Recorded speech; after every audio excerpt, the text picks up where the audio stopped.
Good morning, everybody. Welcome to Truth Be Told. I pray that you are absolutely amazing. I use that word a lot because when you're in the presence of God, you can't help but be amazing.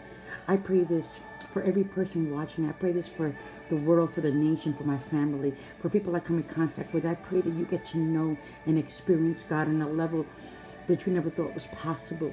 I pray that your faith arises today and that you let hope arise because we need hope in this world. I pray that your eyes and ears and heart are open to receive what God has for you today. In the glorious name of Jesus, if you're not in a position to receive, God ain't going to give it to you. You know, I pray today that you understand that your job is to position yourself to believe what God says and to prepare to receive. Ooh! You see, when it's going to rain outside, what do? You take an umbrella. If you believe that God's going to bless you, you get ready for your blessings. So are you complaining or are you preparing for your blessings? That's it. You're doing one or two. You know, it says that when you speak, you're either blessing or cursing. Man, there's a lot of people want to live in the gray area. I spoke to a friend of mine who's not doing too well. Why? Because he stays on the fence. He even said it. You can't stay on the fence. You can't serve two masters. You're serving one or the other. If you are not diligently seeking God and serving Him, then guess what, boo? You're serving somebody else. And we know who He is. So the quicker you are aware of it, the quicker your spirit will get convicted. It's not about shame. It's not about guilt. God doesn't deal in that. He's not a guilt dealer. He ain't a shame dealer. God is about love. He's about reconciliation. He's about hope and trust. You see, oh my gosh, this is so good.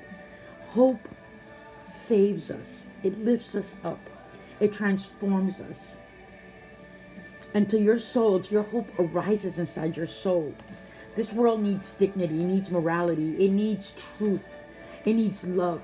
It doesn't need anything else. It doesn't need more Instagram. It doesn't need, look, technology is great, but for what?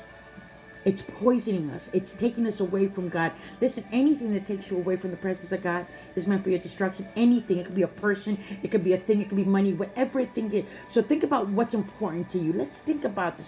What is the most important thing in your life? Listen to me. If it isn't God, we need to readjust some things.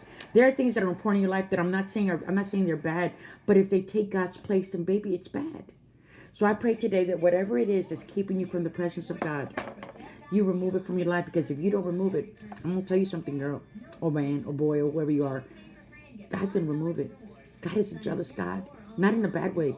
You know, we're supposed to be in fellowship with Him. So I pray today that we get the order of things right in our life, that we let hope arise in our life, that we start to preach hope, to preach love, to just speak it, let it ooze out of us.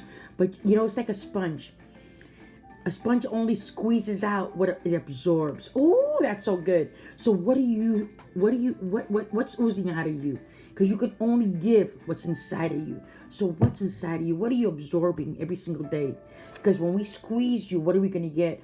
Are we going to get dirt and filth and lust and all kinds of stuff? Or are we going to get love and joy and peace and forgiveness? You get to decide what you're slopping up, what you're absorbing every day. That's something that we can't control. I love you guys. I pray that this message touched you in a way and transforms you. In the name of Jesus, I pray. Man, I pray this every day. I love you guys. I am on Transformation Road and Hope Avenue. Where you at? Holla.